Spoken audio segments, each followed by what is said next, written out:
বিশ্বাস করুন, এইভাবে একবার রামেন বানিয়ে খেলে আপনাদের আর রেস্টুরেন্টে গিয়ে রামেন খেতে ইচ্ছে করবে না।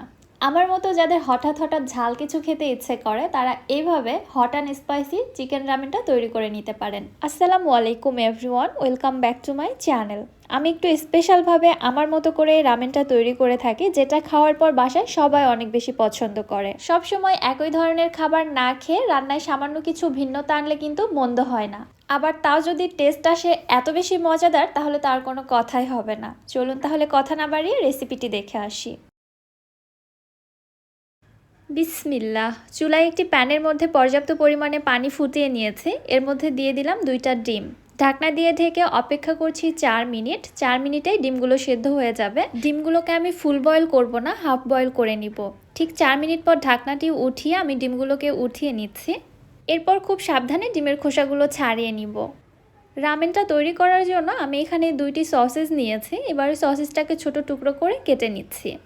আচ্ছা, আপনারা চাইলে এখানে সসেজের পরিবর্তে চিকেনও ব্যবহার করতে পারেন। যেহেতু চিকেন ফ্লেভারের রামেন তৈরি করছি, আমি আর এক্সট্রা করে চিকেন এখানে অ্যাড করলাম না, জাস্ট সসেসটাই ব্যবহার করলাম।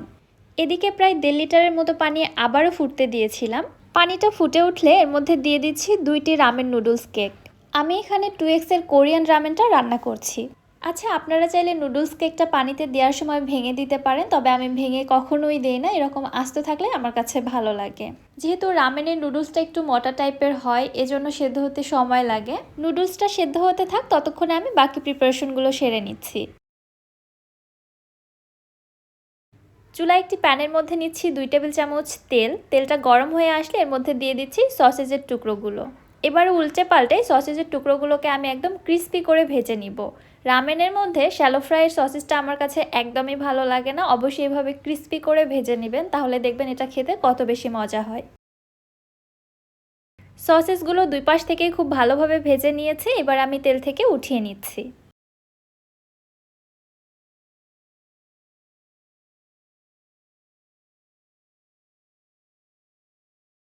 এবার ওই একই পানি দিয়ে দিচ্ছি 1 টেবিল চামচ বাটার। চুলার হিটটাকে এই পর্যায়ে একদম লোতে রেখে দিতে হবে। বাটারটা খুব ভালোভাবে মেল্ট হয়ে আসলে এর মধ্যে দিয়ে দিচ্ছি 1 টেবিল চামচ কুচি করা রসুন।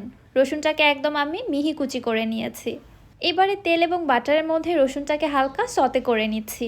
এবার এর মধ্যে যাচ্ছে আরও কিছু স্পাইসি, যেমন হাফ চা চামচ আদা গুঁড়া, হাফ চা চামচ রসুন গুঁড়া, হাফ চা চামচ লাল মরিচের গুঁড়া, হাফ চা চামচ কালো গোলমরিচের গুঁড়া, হাফ চা চামচ চিলি ফ্লেক্স এবং প্রায় 1 চামচের মতো সাদা তিল।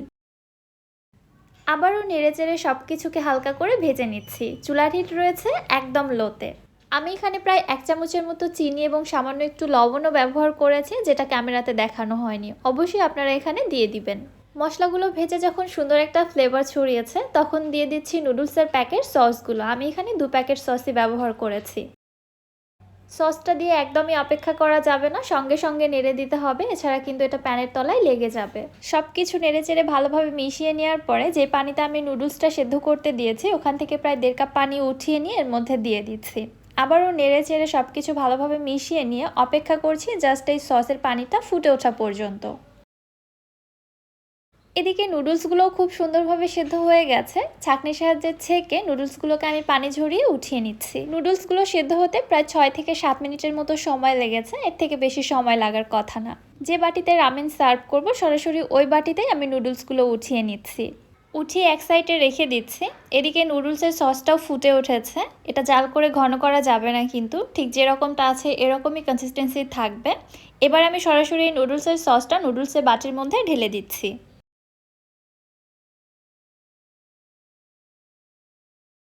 উপর থেকে দিয়ে দিচ্ছি ভেজে রাখা সসেজের টুকরোগুলো। সে সাথে আরও দিয়ে দিচ্ছি পেঁয়াজের কলি, ছোট ছোট কুচি করে কেটে নিয়েছি। আরও দিচ্ছি গাজর কুচি, ধনেপাতা কুচি এবং একটি পেঁয়াজ এরকম পাতলা পাতলা স্লাইস করে কেটে দিয়েছি। এবং উপরে দিয়ে দিচ্ছি একটি ডিম। তৈরি হয়ে গেল আমার hot and spicy Korean chicken ramen. দেখতে কত বেশি লোভনীয়, তাই না? যারা ঝাল খেতে পছন্দ করেন তাদের জিভে তো অলরেডি পানি চলে আসছে, এটা আমি শিওর। আচ্ছা, আমি কিন্তু আমার পছন্দ মতো রামেনটা সার্ভ করে নিয়েছি। আপনারা আপনাদের পছন্দ মতো সার্ভ করে নিতে পারবেন। শীতের সন্ধ্যায় এরকম গরম গরম হট অ্যান্ড স্পাইসি এক বাটি চিকেন রামেন হলে আর কিচ্ছু লাগবে না। এটা তৈরি করা যেমন সহজ, তেমনি তো লোভনীয়ও বটে।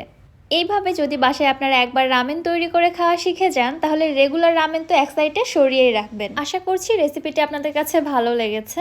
ভিডিও কেমন লাগলো অবশ্যই আমাকে কমেন্ট করে জানাবেন। ভিডিও ভালো লাগলে যারা আমার ইউটিউব চ্যানেল থেকে ভিডিওটি দেখছেন চ্যানেলটি সাবস্ক্রাইব করে দিবেন এবং যারা ফেসবুক পেজ থেকে দেখছেন পেজটিতে ফলো দিয়ে দিবেন। আজকের মতো তাহলে বিদায় নিচ্ছি। আল্লাহ হাফেজ।